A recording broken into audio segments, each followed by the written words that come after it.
매일 성경 묵상을 돕는 해설 가이드입니다. 안녕하세요. 묵상코치입니다. 함께 읽고 나눌 말씀은 레위기 16장 1절에서 10절까지 말씀입니다. 먼저 1절에서 5절 읽겠습니다. 아론의 두 아들이 여호와 앞에 나아가다가 죽은 후에 여호와께서 모세에게 말씀하시니라. 여호와께서 모세에게 이르시되 내 형 아론에게 이르라. 성소에 휘장한 법궤 위 속죄소 앞에 아무 때나 들어오지 말라. 그리하여 죽지 않도록 하라. 이는 내가 구름 가운데서 속죄소 위에 나타남이니라. 아론이 성소에 들어오려면 수송아지를 속죄 제물로 삼고 순양을 번제물로 삼고 거룩한 세마포 속옷을 입으며 세마포 속바지를 몸에 입고 세마포 띠를 띠며 세마포 간을 쓸지니 이것들은 거룩한 옷이라. 물로 그의 몸을 씻고 입을 것이며 이스라엘 자손의 회중에게서 속죄 제물로 삼기 위하여 순염소 2마리와 번제물로 삼기 위하여 순양 1마리를 가져갈지니라. 레위기 16장은 레위기에서 가장 중요한 속죄일 예전에 대한 규례입니다. 이 예전은 여러 가지 제사들을 연결하여 드리는데 이 제사들은 각 단계들을 잇는 절묘한 연결고리들로 상호 통합되어 있습니다. 그리하여 제사들 전체가 하나의 거대한 한 단위의 예전을 구성합니다. 목적은 이스라엘 국가적 속죄를 위함입니다.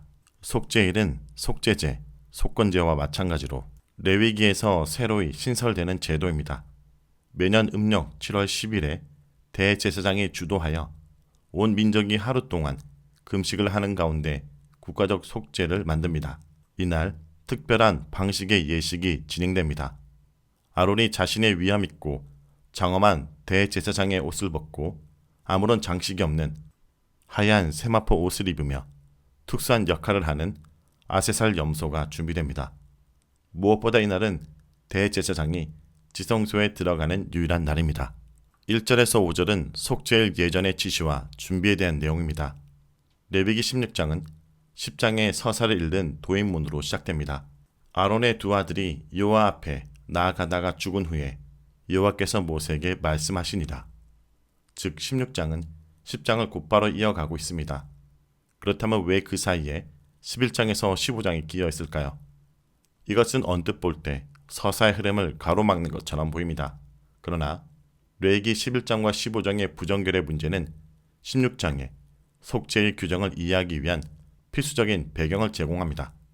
16장은 이스라엘의 모든 죄와 성수의 부정결을 제거하는 날입니다. 죄의 문제는 일단 4장에서 5장의 속죄죄와 더불어 거론되었습니다. 따라서 부정결의 문제가 16장 이전인 11장에서 15장에 등장하는 것이 이치에 맞습니다. 어쨌든 이 속죄일의 규정은 서사의 흐름 속에서는 나답과 아비후의 죽음 직후 제정된 것으로 나타납니다. 따라서 1절에서 2절의 서론적 진술은 적절하게도 지성소에 함부로 들어오지 말라라는 경고와 함께 시작됩니다. 다소 어렵고 복잡한 설명이 이제부터 주어집니다. 속죄일에는 다음과 같은 5가지 의식들이 진행됩니다. 첫째, 6절에서 10절 속죄제 짐승들의 지정 의례입니다. 둘째, 11절에서 19절 두 짐승의 결합된 속죄제입니다. 셋째, 20절에서 22절 아세살의 염소 의식입니다. 넷째, 23절에서 25절의 두 결합된 번제. 다섯 번째, 마무리 의식이 26절에서 28절에 언급됩니다. 속죄일에 실행된 이 5가지 의식들은 연쇄적으로 결합되는데 각 단계들마다 특정한 연결고리들이 존재합니다. 3절에서 5절은 속죄일 예전에 위한 제물을 준비하는 내용입니다. 이 거대한 예식을 진행하기 위해 먼저 짐승의 제물들이 준비되고 대제사장 아론도 특별한 복장을 갖춥니다. 아론과 자신의 집을 위해서는 속죄제용 수소 1마리, 번제용 순양 1마리를 준비하고 아론 자신은 목욕을 한 다음 대제사장 간복을 벗고 밋밋한 거룩한 세마포 옷으로 갈아입습니다. 회중의 속죄제를 위해서는 2마리 염소가 동원되고 번제용 짐승은 마찬가지로 순양입니다. 속죄일에 대제사장 아론이 단순한 세마포 옷을 입는 이유에 대해 몇 가지 학설들이 있습니다. 첫 번째 주장은 그 옷들의 하얀색은 천사 수준에 상응하는 더 높은 거룩의 수준을 표시한다는 것입니다. 또 다른 주장은 중요한 실천적 이유의 가능성을 추구하는 것입니다. 그것은 단순한 세마포 옷이 이전에 정규 제사장 복장이 그 의식에서 다량으로 뿌려진 피에 적셔지는 것을 막기 위한 목적이라는 것입니다. 그러나 그 세마포 옷은 모든 화려한 장식이 제거된 것으로서 대제사장이 아론의 특별한 거룩의 상태를 누그러뜨리기 위한 것일 수 있습니다. 그렇게 함으로써 그것은 여호와 임재 앞 가장 거룩한 장소로 들어갈 아론의 겸손을 상징했을 것입니다. 온 이스라엘 백성이 자신을 괴롭게 하고 이를 중단해야 되는 그날의 성격에 비추어 이 견해가 가장 그럴듯해 보입니다. 대제사장은 그날 일반 백성들과 자신을 동일시했을 것입니다. 왜냐하면 세마포 옷을 입은 상태에서 제사장은 온 이스라엘 백성의 그 모든 죄를 그 살아있는 염소에 전가해야 했기 때문입니다. 이때 그는 이스라엘 족속의 대표로서뿐 아니라 회중의 한 일원으로서 그 일을 수행하였으며 그리함으로 그는 회중의 모든 죄로부터 그들을 위한 속죄를 행할 수 있었습니다. 대제사장이 백성들 앞에 설 때는 하나님을 대표하기에 가장 화려한 복색으로 서서 공무를 수행했지만 그도 하나님 앞에 설 때는 대제사장의 화려한 복색은 아무런 의미가 없습니다. 가장 깨끗하고 순결한 모습으로 하나님 앞에 서야 합니다. 회중을 위해서는 순염소 2마리와 순양 1마리를 준비해서 각각 속죄물과 번제물로 드립니다. 속죄물로 순염소 2마리가 있는 것은 1마리는 번제단에서 제물을 드리고 다른 1마리는 아세사를 위해 강야로 보내기 위한 준비를 한 것입니다. 다음은 6절에서 10절 읽겠습니다. 아론은 자기를 위해 속죄제의 수송아지를 드리되 자기와 집안을 위하여 속죄하고 또 그 2 염소를 가지고 회막문 여호와 앞에 두고 2 염소를 위하여 제비 뽑되 한 제비는 여호와를 위하고 다른 한 제비는 아세사를 위하여 할지며 아론은 여호와를 위하여 제비 뽑은 염소를 속죄제로 드리고 아세사를 위하여 제비 뽑은 염소는 산채로 여호와 앞에 두었다가 그것으로 속죄하고 아세사를 위하여 강야로 보낼지니라. 6절에서 10절은 속죄일의 기본 절차입니다. 준비된 짐승들을 가지고 아론은 각 짐승의 역할을 확정적으로 지정하기 위한 절차를 밟습니다. 다른 짐승들은 역할이 결정된 상태이나 2 염소는 아직 결정되지 않습니다. 2 염소 중 어느 것이 도살에서 여호와께 속죄제로 드려지는 염소가 되고 어느 것이 산채로 강야로 방출되는 염소가 될 것인지 확증해야 합니다. 아론은 제비뽑기로 이것을 결정합니다. 아론은 2 염소를 모두 여호와 앞에 세웁니다.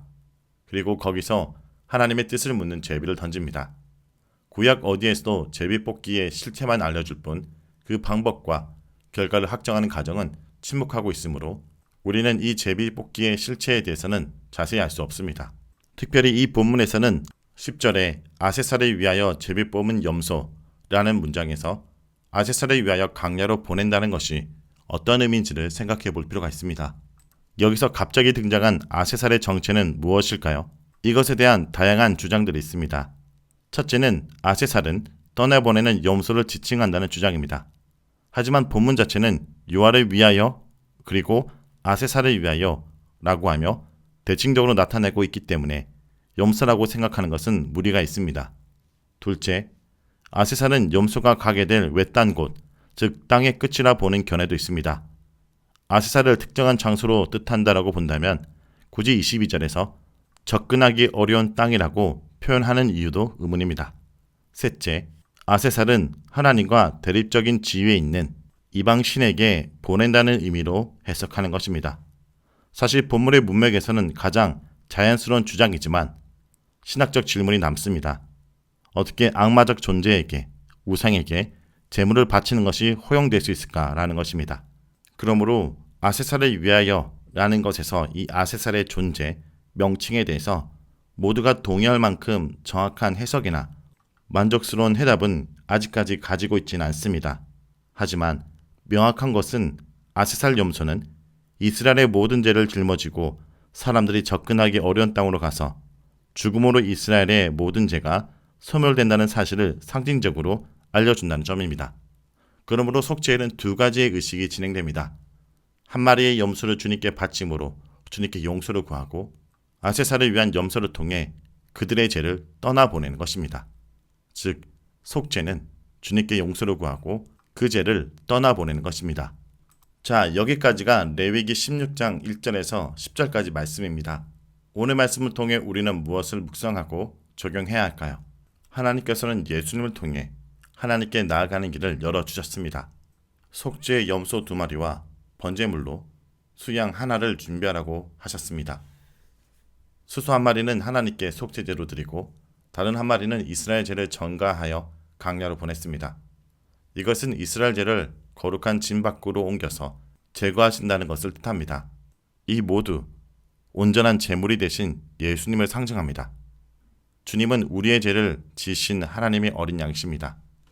누구든지 예수님을 믿고 그 안에 거하는 자는 단번에 영원히 죄를 용서받습니다.